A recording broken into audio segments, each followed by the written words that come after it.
2022년 2월 15일 큐티 말씀입니다. 마가복음 6장 1절로 13절입니다. 예수께서 거기를 떠나사 고향으로 가시니 제자들도 따르니라. 안식일이 되어 회당에서 가르치시니 많은 사람이 듣고 놀라 이르되 이 사람이 어디서 이런 것을 얻었느냐? 이 사람이 받은 지혜와 그 손으로 이루어지는 이런 권능이 어찌 됨이냐? 이 사람이 마리아의 아들 목수가 아니냐? 야고보와 요셉과 유다와 시몬의 형제가 아니냐? 그 누이들이 우리와 함께 여기 있지 아니하냐 하고 예수를 배척한지라. 예수께서 그들에게 이르시되 선지자가 자기 고향과 자기 친척과 자기 집 외에서는 존경을 받지 못함이 없느니라 하시며 거기서는 아무 권능도 행하실 수 없어 다만 소수의 병자에게 안수하여 고치실 뿐이었고 그들이 믿지 않음을 이상히 여기셨더라. 이에 모든 촌에 두루 다니시며 가르치시더라. 12제자를 부르사 둘씩 보내시며 더러운 귀신을 제어하는 권능을 주시고 명하시되 여행을 위하여 지팡이 외에는 양식이나 배낭이나 전대의 돈이나 아무것도 가지지 말며 신만 신고 두 벌 옷도 입지 말라 하시고 또 이르시되 어디서든지 누구의 집에 들어가거든 그곳을 떠나기까지 거기 유하라. 어느 곳에서든지 너희를 영접하지 아니하고 너희 말을 듣지도 아니하거든 거기서 나갈 때에 발 아래 먼지를 떨어버려 그들에게 증거를 삼으라 하시니 제자들이 나가서 회개하라 전파하고 많은 귀신을 쫓아내며 많은 병자에게 기름을 발라 고치더라. 아멘. 예수님은 이번에는 고향으로 가셨습니다. 고향은 나사렛이죠. 가버나움에서 나사렛까지는 부지런히 걸으면 하루면 갈 수 있는 거리입니다. 안식일이 되어 회당에서 가르치셨는데 이 가르침을 들은 사람들의 반응은 가버나움 회당에서의 반응과 크게 다르지 않았습니다. 그들은 놀라 이렇게 말합니다. 이 사람이 어디서 이런 것을 얻었느냐? 이 사람이 받은 지혜와 그 손으로 이루어지는 이런 권능이 어찌 됨이냐? 그들은 분명 놀랐지만 예수님에 대한 믿음을 갖지는 않았습니다. 왜 그들은 똑같은 일을 보고서도 가버나움 사람들이 가졌던 믿음을 갖지 못했을까요? 그들의 믿음을 방해했던 것은 무엇일까요? 3절에 보면 이렇게 나와 있습니다. 이 사람이 마리아의 아들 목수가 아니냐? 야고보와 요셉과 유다와 시몬의 형제가 아니냐? 그 누이들이 우리와 함께 여기 있지 아니하냐 하고 예수를 배척한지라. 그들이 예수님을 믿지 않고 오히려 배척한 이유는 그들이 예수님에 대해 그리고 그 집에 대해 부모와 형제들에 대해 잘 안다는 사실 때문이었습니다.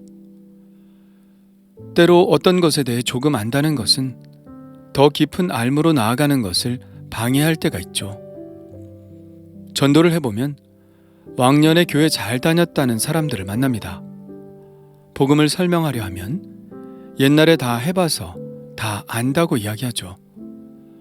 그런 사람들은 아예 교회를 다녀보지 않은 사람들보다 더 진리에 다다르기가 어렵습니다. 섣불리 아는 것이 진정한 알무로 나아가는 것을 방해하기 때문이죠. 그런 말이 있죠. 진정한 알은 내가 모른다는 것을 아는 것이다 라고요. 그렇게 아는 것에 대해 겸손할 때 그 사람은 더 깊은 알무로 나아갈 수 있는 것이죠.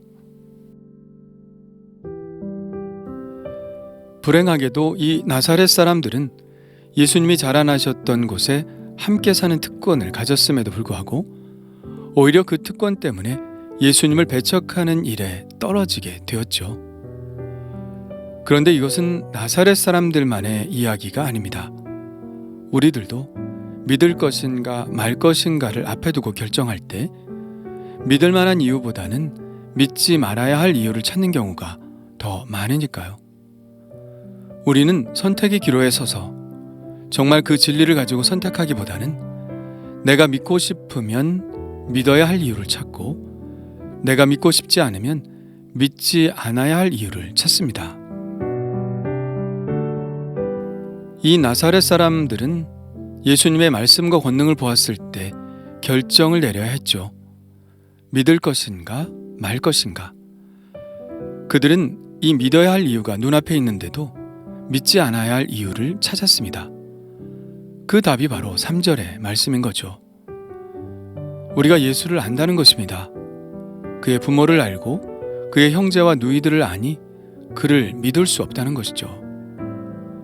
그들은 예수님을 그들이 가지고 있는 사회적인 통념 안에 집어넣고 예수님을 믿을 만한 이유가 없다고 결론을 내렸습니다.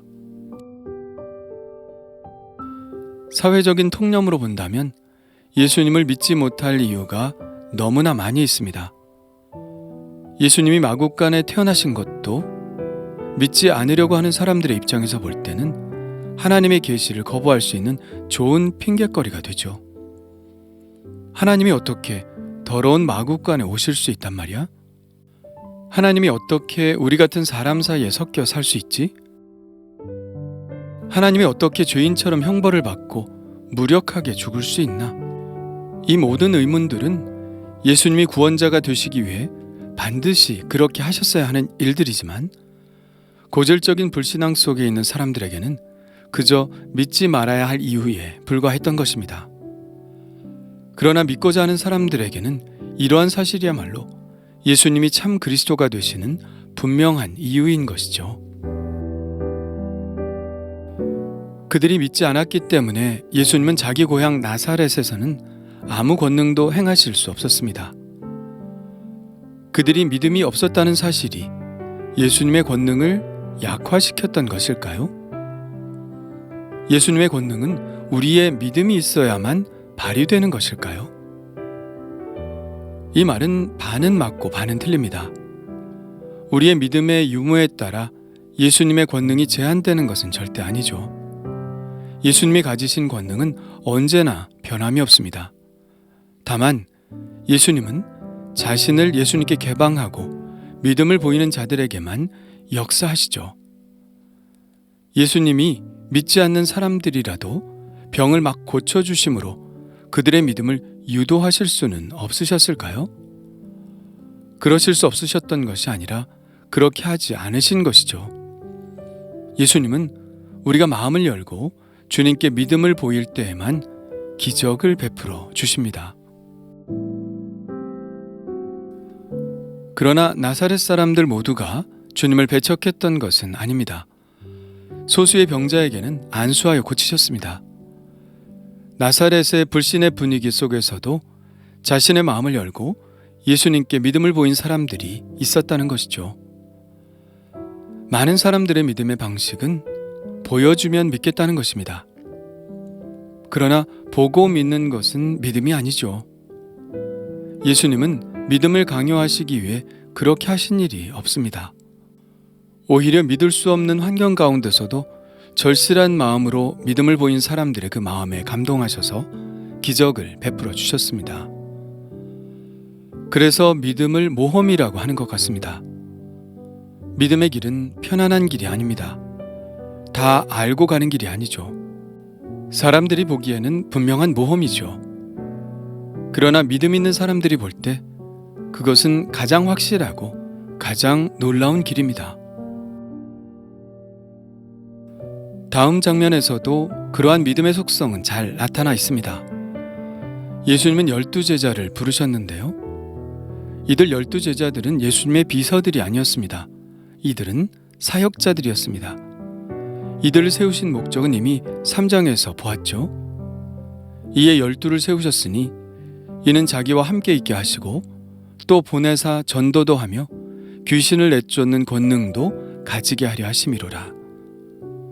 이 목적대로 예수님은 이러한 권능으로 무장시키신 채 제자들을 둘씩 각 마을로 보내십니다. 보내시면서 두 가지 이야기를 하시는데요. 첫째는 여행을 위해 많은 것을 갖추지 말고 전도하면서 그 사람들에게 너희들의 먹을 것과 입을 것을 의탁하라는 것입니다. 이것은 다른 말로 하면 하나님만 의지하라는 말씀이겠죠. 하나님께서 복음 전하는 자들이 헐벗고 굶주리지 않도록 책임을 지시겠다는 말씀입니다.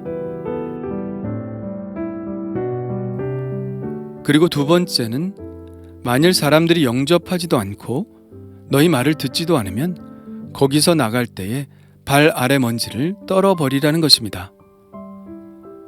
사람들은 믿을 수도 있고 믿지 않을 수도 있습니다. 억지로 믿게 할 수는 없다는 것이죠. 그러나 그들은 그 믿지 않는 것에 대해 스스로 책임을 져야 할 겁니다. 발 아래 먼지를 떨어버려 그들에게 증거를 삼으라는 말씀이 바로 그 말씀이죠. 발에서 먼지를 떨어버리는 행동의 본래적인 의미는 정결에 관한 것이었습니다. 유대인들은 이방 땅에 들어갔다가 다시 유대인들의 땅으로 들어갈 때 그 경계 지점에 서서 신발의 먼지를 떨어버리는 행위를 했죠. 이것은 나와 이방인은 아무 상관이 없다는 뜻입니다. 불가피하게 이방 땅을 밟게 되었어도 자기 자신은 이방인의 죄악에 물들지 않았고 아무것도 거룩한 땅으로 가지고 들어가지 않겠다는 뜻인 것이죠. 예수님이 제자들에게 복음을 받아들이지 않는 마을에서 나올 때 발의 먼지를 떨어버리라는 말씀도 같은 의미입니다. 아니, 좀 더 심각한 의미를 가지고 있죠. 그들의 멸망과 전도자와는 아무 상관이 없다는 뜻입니다.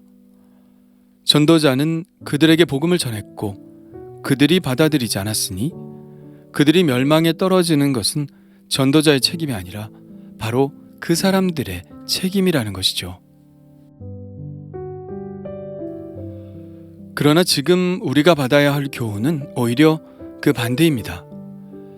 만일 우리가 전도자의 일을 하지 못해서 어떤 사람들이 복음을 듣지 못해 우리가 신발의 먼지를 떨어버릴 처지가 되지 못한다면 그것은 바로 우리가 책임을 져야 할 문제라는 것입니다. 믿음은 강요할 수는 없는 것이지만 전하는 일만큼은 우리의 책임인 것이죠. 바울은 디모데에게 이렇게 말했습니다. 그러나 너는 모든 일에 신중하여 고난을 받으며 전도자의 일을 하며 내 직무를 다하라. 우리는 과연 신발의 먼지를 떨어버릴 자격이 있는 사람들인가요? 우리는 신중하게 그리고 고난을 감수하고 전도자의 일을 감당하고 있나요? 나는 요즘 누군가에게 예수 그리스도를 전하고 있나요?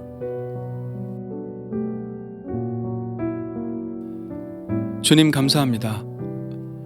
우리를 구원하시기 위해 이 땅에 낮은 자의 모습으로 오셨지만 사람들은 예수님을 알아보지 못하고 배척하여 불신하고 십자가에 못 박았습니다. 요즘 다시 주님이 이처럼 낮은 곳으로 오신다면 저는 어떨까 하고 생각해 봅니다. 주님, 늘 제 마음을 열고 제 마음이 주님께로 향하게 하여 주옵소서. 주님의 새로운 일과 계획을 배척하지 않게 하시고 주님의 역사를 알아보는 지혜를 주옵소서. 믿지 않을 이유가 아니라 믿어야 할 이유를 보고 최선을 다하여 주님의 일에 동참하게 하여 주옵소서. 예수님의 이름으로 기도합니다. 아멘.